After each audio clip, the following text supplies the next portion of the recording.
on behalf of the CSS.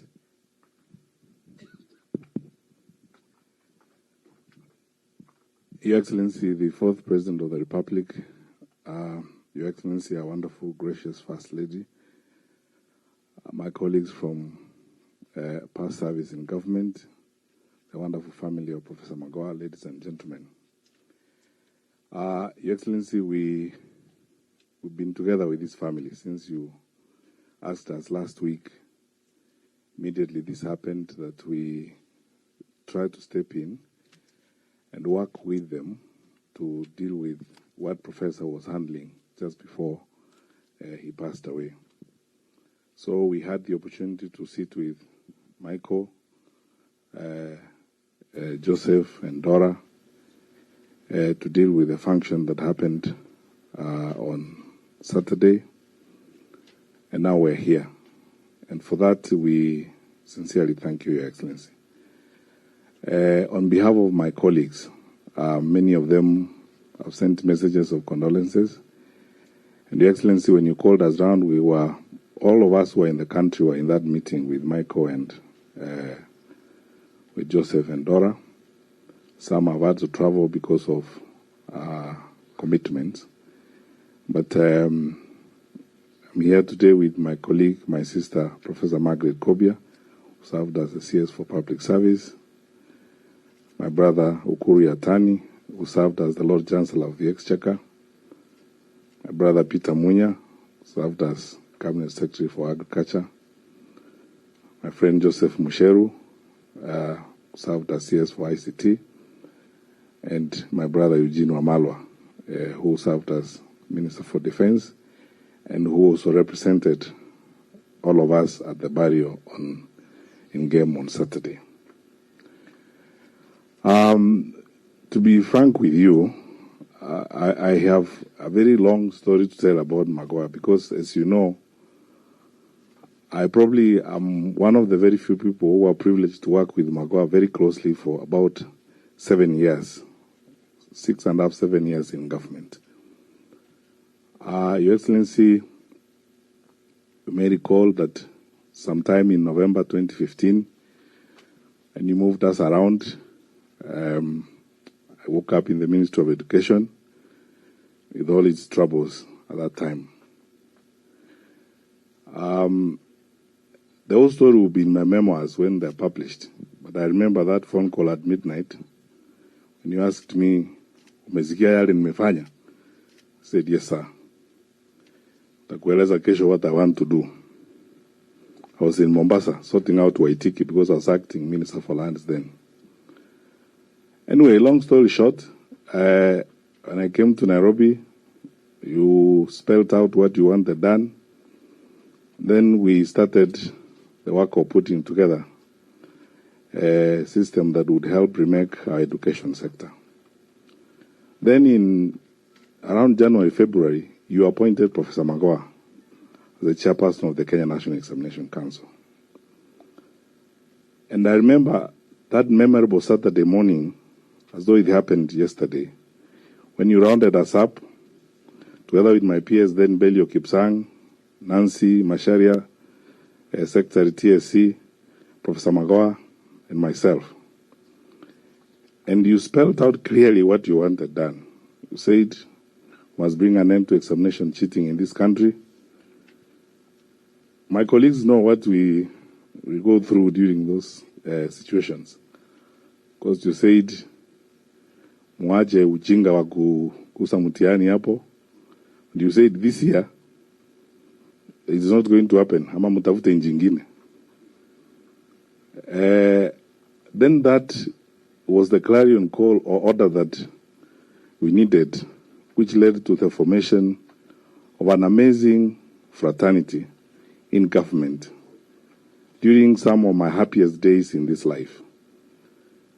We teamed up, as you directed then, with CS Musheru, then CS ICT, my brother, the late Joseph Kaiseri, the CS for Interior. And you imposed a very punishing schedule on us. I'm now saying that after I've left the government, but you imposed a very punishing schedule on us, wanting updates on a fortnight basis of what we were doing to address the mess in the education sector. And we worked slavishly but very happily, because you outlined specific results you wanted and all those wonderful people. And may the Lord bless the late Joseph Nkaiseri and now my brother, Professor Magoha. I have never been happy and I've never worked with such wonderful people. From the Kenya School of Leadership in Mount Kenya, where we went that time with Joe Musheru, Joseph Nkaiseri, and Magoha to meet with the DCCs and the education directors as you instructed us. We spent time there in the cold, trying to build a system of collaboration between the Ministry of Interior and the Ministry of Education to manage exams, to make sure we sort this out. Professor Magoha was so committed that he actually traveled to Uganda himself, because when we were looking at various systems around and we thought we could borrow a leaf from here, borrow a leaf from there, and so on, that which was close, he was so committed that he traveled himself. He said he doesn't want hearsay. He came here, he brought the report together with a critique on what we would do and change the whole thing. And we had a very enjoyable time doing a hard but pleasurable task of remaking the education sector.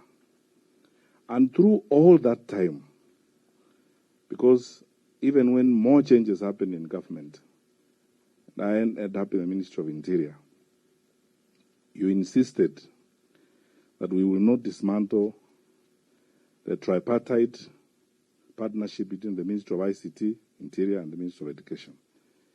As Professor Magoha himself liked to put it, we are joined at the hip. And so we must work together all the time.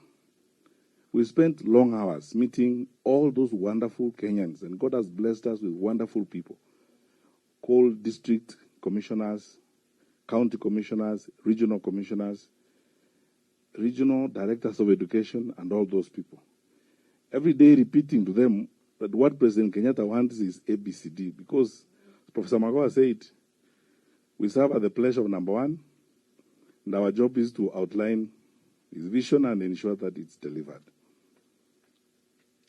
All the tasks you gave at the Ministry of Education, and let me say here without fear of contradiction, because we live in a country where people are so dishonest, they love lies, they behave as if there was nothing happening yesterday, they are lecturing us now about things they think they are new. If Professor Magoha had not served as the Minister of Education, Your Excellency, your plan for NEMIS, the National Education Information Management System, will not have worked. And let nobody take credit for this. This was President Kenyatta's plan together with the World Bank, and that's how we got to where we are, the data and the Minister of Education. Your plan on expansion of school infrastructure through 20,000 classrooms would never have worked. Your reform of the school bursary system would never have worked. The school desks program, I remember when you demanded of us that we move money to the villages and get carpenters in every village and have the desks done in the villages. Then you told Professor Magoha and myself, you don't want a story, you want results. And we sat, at some point, even some of our senior officers were trying to be a little bit smart, where they would cut corners. Joe helps us get a hold of Safaricom and the data from there for M-Pesa and payment. And we're able to move money on the digital platform very easily, across villages in the country. And many, many things that were done to remake the education sector in this country because of the commitment and the work and partnership that we did together. Professor Magoha was the turbo engine, and my colleagues can bear me out. Professor is the one who charged the room. Every time we were in the room, he's the one who supplied the energy. He was always vibrant and he wanted things to be done. And so, as one of our colleagues, CS Rachel Mamo, said the other day when we met, she said this, and frankly, I agree with her, that we celebrate Professor, And we sincerely submit ourselves to the Lord and say, this man actually completed his work. He was full of energy. He did all of his work. There was nothing that you did with Magoha that was undone. He did all of his work. He lived his full life. Was never bored any minute. He never knew a moment for stories. And I have to say this, because again, this is another aspect of our society. In a country where these days we hardly go through a day without being reminded about regions, who comes from what region and what region is important, what region should own government, and so on and so forth. Not once.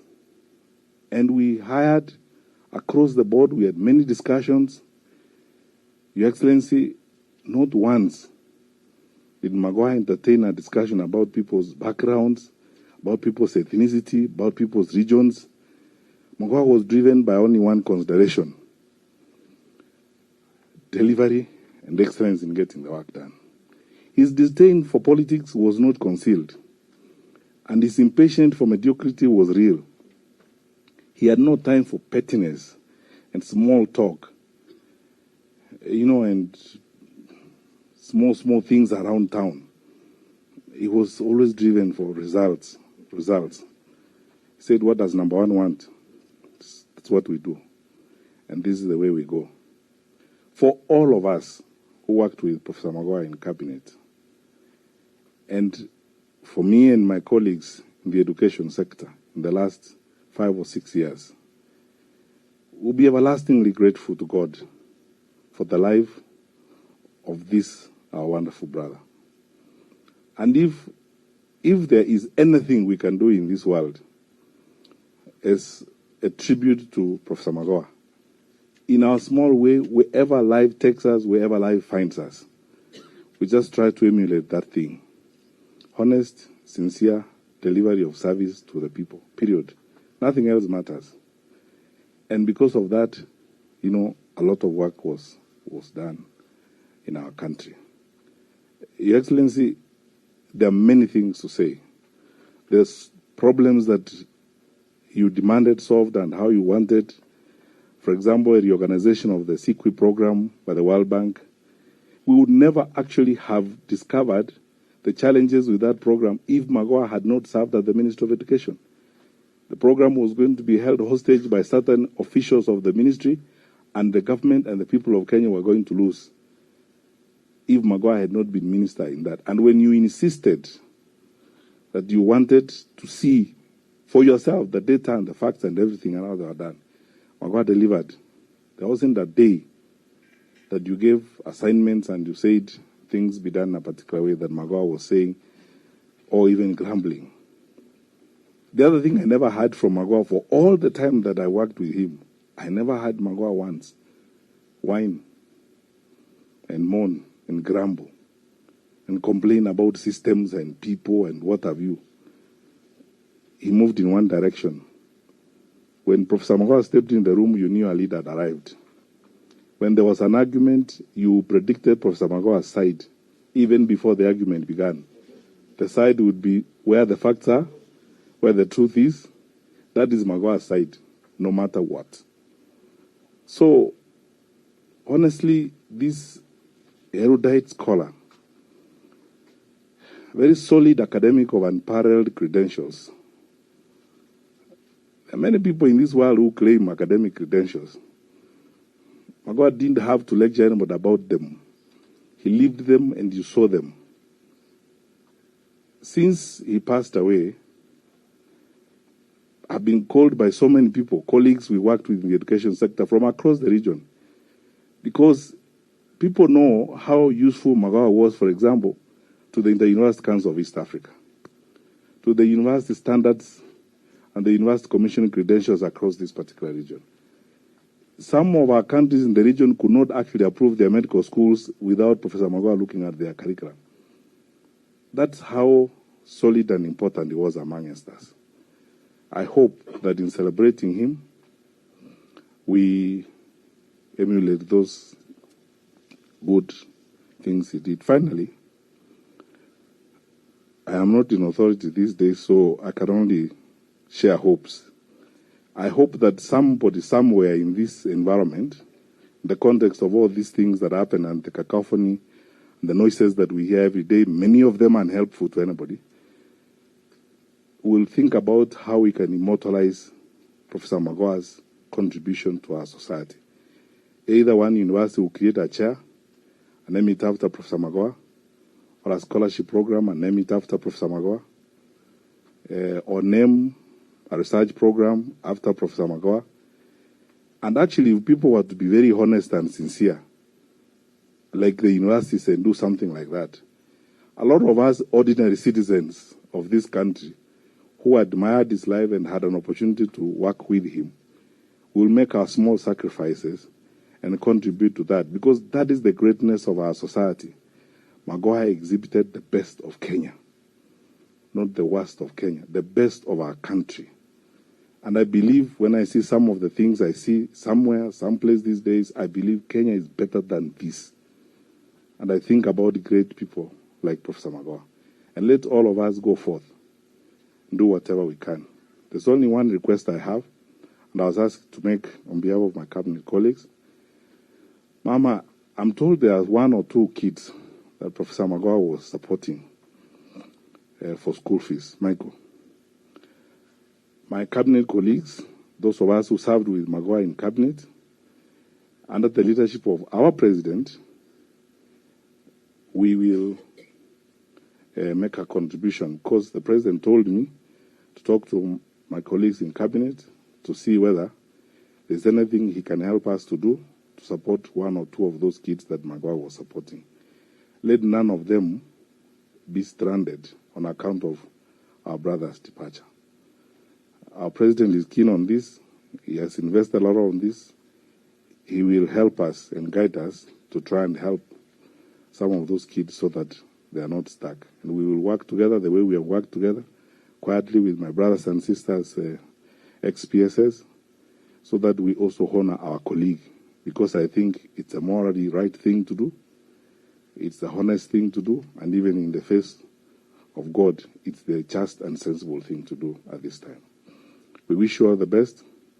All my colleagues who are not here, some of whom have traveled, have sent their messages of condolences. They're here. Michael, you know we are in very deep conversation with you on things that we need to do, some we don't need to say here. And I want to assure you, we will work with you. We'll do the best we can. No one, let's not pretend, no one will fit in Magoha'S shoes. Let's not pretend. No one will fit in Magoha'S shoes.